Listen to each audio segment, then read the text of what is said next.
7 đội lính đánh thuê mạnh nhất thế giới, bất cứ quốc gia nào cũng sợ. Xin chào các bạn đã quay trở lại với kênh Thế giới hôm nay. Trong bối cảnh địa chính trị bất ổn của thế giới đương đại, các lực lượng đánh thuê tư nhân đã trở thành một trong những công cụ giải quyết các nhiệm vụ quân sự được tận dụng nhiều nhất. Các công ty quân sự tư nhân trở thành không thể thay thế trong các chiến dịch.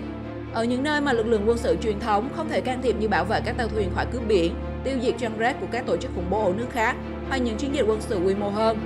Và các bạn đừng nghĩ những lực lượng như thế chỉ có trong phim Biệt đội đánh thuê thôi nhé. Trong video hôm nay, chúng tôi sẽ giới thiệu với các bạn 7 đội lính đánh thuê mạnh nhất thế giới, bất cứ quốc gia nào cũng sợ.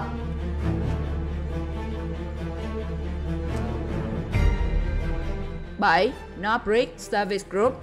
Trước tiên còn phải nhắc đến Northbridge Service Group. Đây là công ty cung cấp dịch vụ lính đánh thuê đăng ký hoạt động tại nước Cộng hòa Dominica. Các văn phòng được mở tại Mỹ, Anh và Ukraine. Công ty cung cấp dịch vụ hiệu quả, được xây dựng trên cơ sở nhu cầu của các chính phủ, các tập đoàn xuyên quốc gia và các tổ chức phi chính phủ, cũng như các cá nhân, với khẩu hiệu bất cứ ý thích nào mà được bạn trả tiền.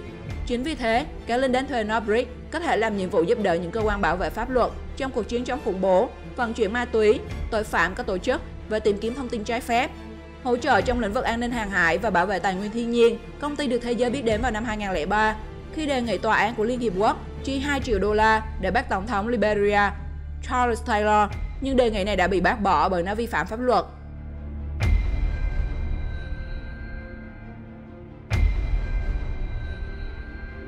Sáu, DynCorp International (DI). Tiếp theo danh sách hôm nay là một công ty lính đánh thuê đến từ Mỹ, thành lập cách đây hơn 7 thập niên vào năm 1946.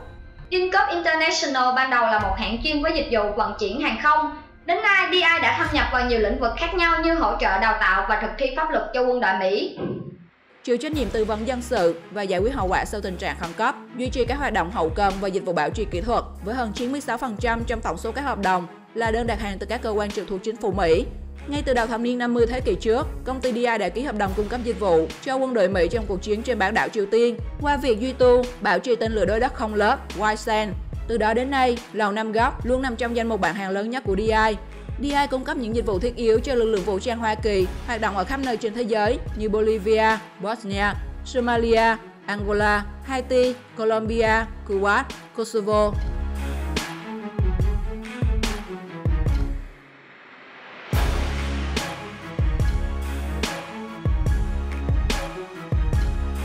Năm, RSB Group, các hệ thống an ninh Nga. RSB Group được giới chuyên gia an ninh đánh giá là một trong những quân đội tư nhân bảo vệ an ninh tốt nhất thế giới từ cổ chí kim. Trụ sở của RSB Group đặt tại Moscow, Nga. Trong danh sách các dịch vụ cung cấp phải kể đến hoạt động bảo vệ các công trình dầu khí và sân bay, hộ tống các đoàn xe trong những khu vực xảy ra xung đột và những tàu chở hàng trên các vùng biển có cướp biển, cũng như tháo dỡ bom mìn, huấn luyện quân sự, trinh sát và phân tích. Chiến dịch nước ngoài đầu tiên của RSB Group đó là bảo vệ các tàu thuyền trên vịnh Aden trước những nhóm cướp biển Somali. Và thay vì những cuộc đụng độ đầy máu trên biển như chúng ta vẫn thường xem ở các bộ phim, điều đáng nói là công ty đã xây dựng chiến thuật bảo vệ các tàu thuyền, mà nhờ đó cướp biển đã phải đổi hướng, không dám đụng độ vũ trang và thậm chí trong một vài trường hợp hy hữu, chúng còn chào đón những nhân viên vũ trang đầy đủ của RSB. Vì thế, công ty đã triển khai dịch vụ bảo vệ trên biển mà gần như không phải đổ máu.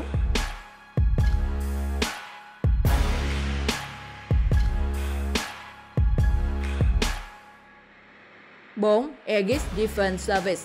Một trong 7 đội lính đánh thuê mà quốc gia nào cũng phải sợ chính là Aegis Defense Service, được thành lập bởi cựu trung tá Tim Spicer, vốn là cựu binh cuộc chiến Falkland dưới trướng quân đội Anh. Các dịch vụ bảo vệ của quân đội tư nhân này bao gồm lực lượng hàng không vũ trụ, ngoại giao và chính phủ, cũng như trong các ngành công nghiệp khai khoáng và dầu khí.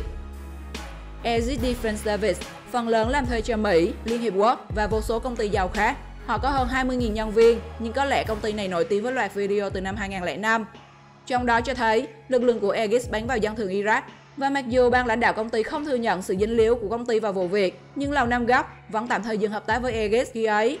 Hiện nay, công ty đang thực hiện một bản hợp đồng từ chính quyền Mỹ với tổng giá trị vào khoảng 497 triệu đô la Mỹ để đảm bảo an ninh tại Iraq và bảo vệ chính phủ Mỹ tại Kabul, Afghanistan.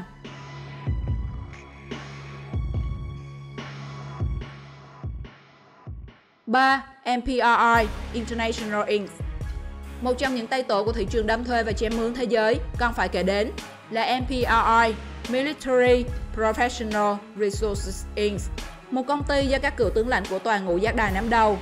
MPRI hoạt động trên lãnh thổ 40 nước với tổng số nhân viên lên đến 12.000 người. Nếu cần, lực lượng này sẽ giúp bạn soạn thảo chương trình đào tạo nhân viên cho các phân đội đặc nhiệm, thực hiện nhiệm vụ trong tình huống khẩn cấp và đào tạo nhân viên phản ứng nhanh khi có tình trạng đe dọa an ninh.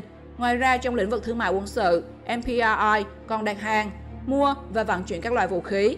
Nhân viên của MPRI còn tham gia vào các cuộc chiến tranh cục bộ, xung đột quân sự và có rất nhiều những công việc khác nếu có người bỏ tiền thuê họ. Hiện nay, công ty này là kênh truyền tải chủ chốt chính sách của Mỹ tại châu Phi, tham gia thành lập và huấn luyện lực lượng phản ứng nhanh.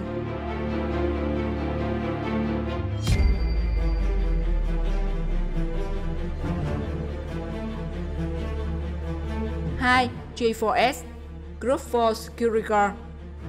Đây là một trong những công ty tư nhân có số lượng nhân viên lớn nhất trên thế giới, với trên 625.000 nhân viên, hoạt động ở 125 quốc gia, gồm có cả những nơi nguy hiểm nhất tại châu Phi và Mỹ Latin. Bạn có thể thuê các nhân viên của G4S để thực hiện các công tác bảo vệ ở các sân bay và thay mặt cảnh sát áp tải tù nhân. Các khách hàng của công ty phải kể đến không chỉ là các tập đoàn, doanh nghiệp tài chính và chính phủ các quốc gia, mà cả sân bay, cảng biển v.v. cũng như các cá nhân có nhu cầu thuê. Tại các điểm nóng, những lính đánh thuê Anh chính thức làm nhiệm vụ rà phá bom mìn, huấn luyện nhân sự và bảo vệ vận tải đường sắt. Nhưng thắng lợi nổi danh của G4S có được không phải là ở trên chiến trường mà chính là trong kinh doanh. Trong giai đoạn từ năm 2004 đến hết 2011, công ty này đã thôn tính 7 đối thủ cạnh tranh của mình. Công ty còn có hãng mã riêng trên sàn giao dịch chứng khoán thế giới.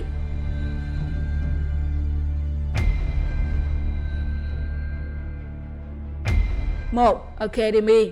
Cuối cùng, đội lính đánh thuê mạnh nhất thế giới mà bất kỳ quốc gia nào cũng phải sợ chính là Academy. Tên gọi trước đây của quân đội này là Blackwater. Công ty an ninh tư nhân khét tiếng này từng hứng chỉ trích dữ dội vì đã hành xử trên cả luật pháp trong khi thực hiện hợp đồng bảo vệ an ninh cho các cơ quan Mỹ tại Iraq, khiến 17 công dân Iraq thiệt mạng. Academy đáng sợ bởi nó có hẳn một trung tâm huấn luyện rộng 28 km2, được xem là một trong những trung tâm huấn luyện lực lượng tư nhân lớn nhất thế giới. Họ có một quân đội với 20.000 lính, 20 máy bay và một hạm đội xe bọc thép, cùng chó được huấn luyện để tham chiến. Phần lớn lực lượng của hãng an ninh tư nhân này được phái tới Iraq và Afghanistan theo hợp đồng của chính phủ Mỹ. Ngoài khu vực Trung Đông, Academy còn phái lực lượng bảo vệ đường phố New Orleans sau cùng phong Katrina. Đội quân này còn được thuê để bảo vệ hệ thống phòng thủ tên lửa của Mỹ và hỗ trợ các cuộc chiến chống thuốc phiện toàn cầu. Cảm ơn các bạn đã xem video hôm nay. Mọi ý kiến đóng góp với chúng tôi các bạn hãy để lại trong phần bình luận nhé. Nếu còn biết thêm những đội lính đánh thuê khét tiếng nào, bạn hãy comment bên dưới để mọi người cùng tham khảo. Đừng quên like, share và follow kênh để đồng hành với thế giới hôm nay trong việc khám phá những kiến thức mới mẻ về thế giới. Còn giờ thì xin chào và hẹn gặp lại.